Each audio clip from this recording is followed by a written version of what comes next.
It took Tim Johnson 30 years to become an overnight success. It's just a tremendous thing in my life. 30 years as a player, as a manager in the minor leagues, as a big league coach. And the day his dream came true, the day he became a big league manager with the Toronto Blue Jays, Tim Johnson felt like the luckiest man on the face of the earth.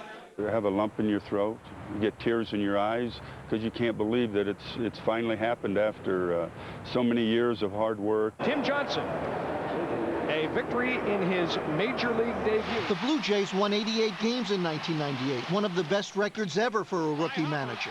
Their first winning season in 5 years. That's the ball game. They almost made it to the playoffs.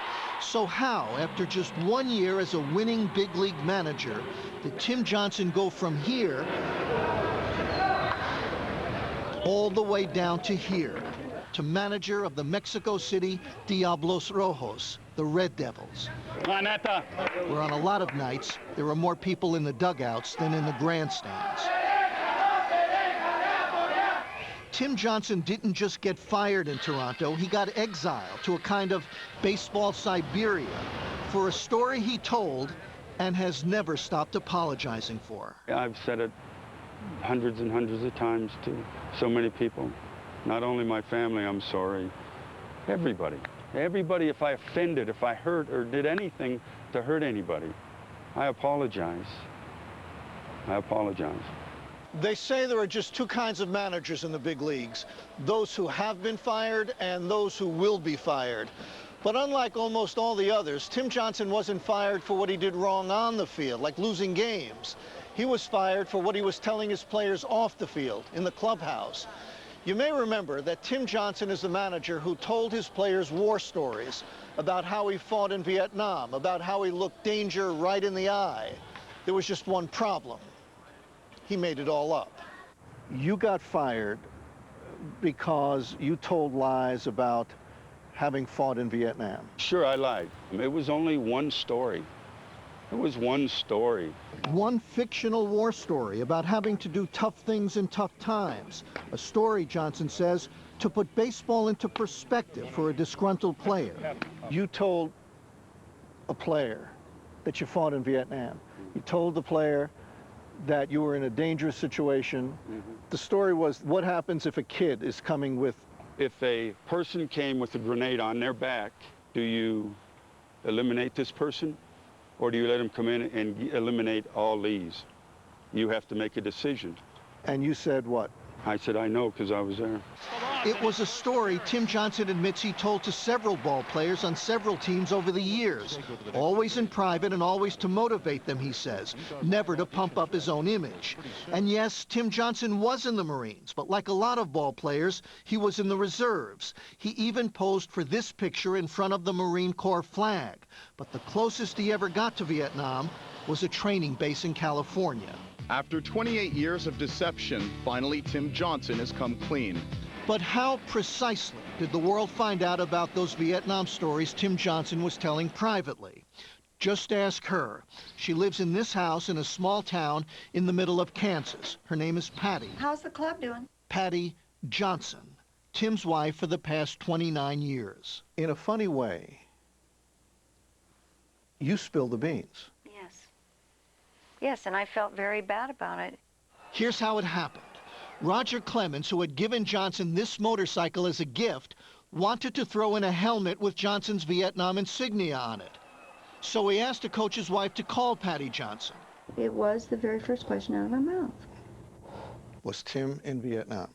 Exactly. And you said? No. No, it was as simple as that. Simple as that because Patty Johnson says she never knew her husband was telling stories about Vietnam. And looking back, she thinks one or two Toronto coaches who didn't especially like her husband took the information she innocently provided and ran right to the media with it. Within days of you answering this question, it's all over the place. Yeah. I basically felt used more than anything else. I felt silly. I felt ridiculous. I felt used. I felt like, how could I be so stupid? I had been the one to turn it around into this huge, chaotic mess. And once it got out that Johnson had lied about serving in Vietnam, the war was on. It took Tim Johnson 28 years to realize that he didn't love the smell of napalm in the morning, and the only Charlie had ever encountered was a guy down on the corner running a 5 and dime. One player, Ed Sprague, called Johnson a liar and a backstabber. The headlines were relentless. If you know that Tim Johnson lied, how can you ever believe what he has to say from that point on? Mark Hebscher is a national sportscaster in Canada who followed the melodrama day in and day out. How do you accept this man for what he is, a leader, you know, your manager, when you know in the past that he lied about something? How do you know that everything he might have told you in the past, maybe all that was a lie too? He says he didn't do it to pump himself up, to make himself look like a hero. He did it to motivate some ball players. Well, I mean, there's different ways of motivating people to try to win baseball games so you can keep your job. Now you're trivializing a war that ripped the guts and heart out of a country for many, many years. Johnson survived the winter of his discontent, and during the offseason, he apologized so many times.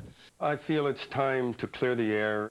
In so many places. It's coming from my heart. I needed to do this. That someone said it looked like he was on a confessional tour. If I did hurt anybody's feelings or anything else, I apologize. But the apologies were like blood in the water. Tim Johnson became a pathetic figure in spring training in 1999. It seemed that every single story surrounding the Blue Jays had the line, manager Tim Johnson, whose job is hanging by a thread, who lied last year, watched his team lose 12-2 to the Philadelphia Phillies this afternoon. The story would not go away, and on March 17, 1999, just 2 weeks before opening day, Toronto general manager Gord Ash decided Tim Johnson had to go.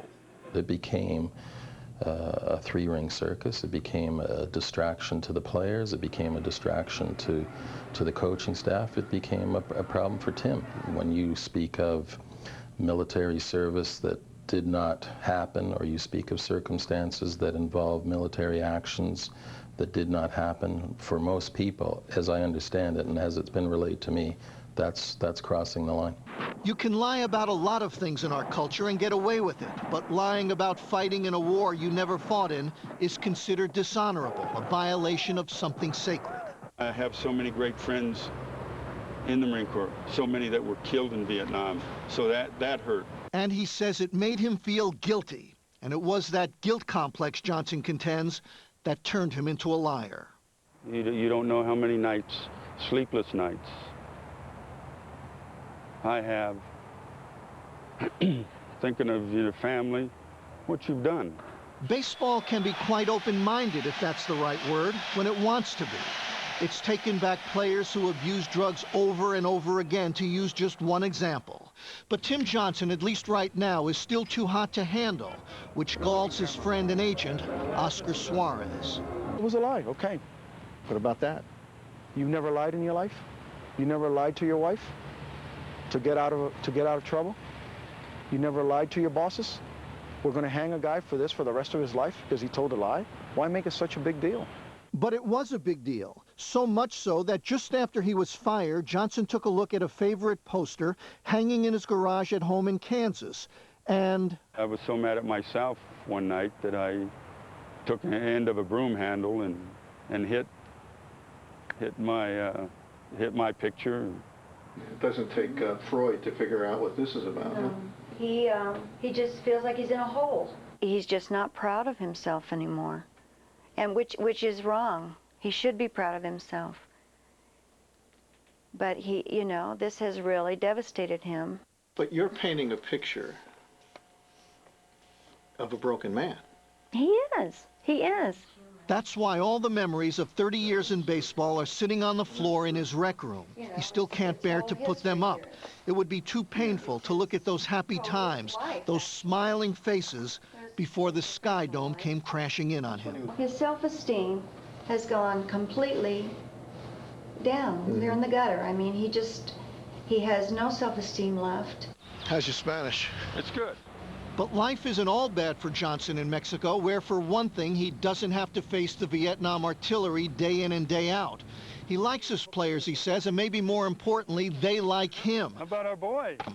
But it's not the majors, not even close. Sometimes I gotta tell our security guy to get some of these people out of the dugout because I have no idea. There's been many times that there have been fans in the dugouts and the players have to watch their gloves so they don't get picked up. Forgive me. This isn't the big leagues. No, this is definitely not the big leagues. The big leagues. It's what Tim Johnson wants more than anything else. But that may just be a fantasy, just like the stories about Vietnam that got him kicked out of the big leagues in the first place. If he wants to stay at it long enough, somewhere down the road he may get another opportunity, but it would have to be from somebody that has some very thick skin, because there's going to be a lot to deal with other than the game on the field. I would love to go back to the major leagues and manage a major league team. You think it could happen? I hope every night that it happens.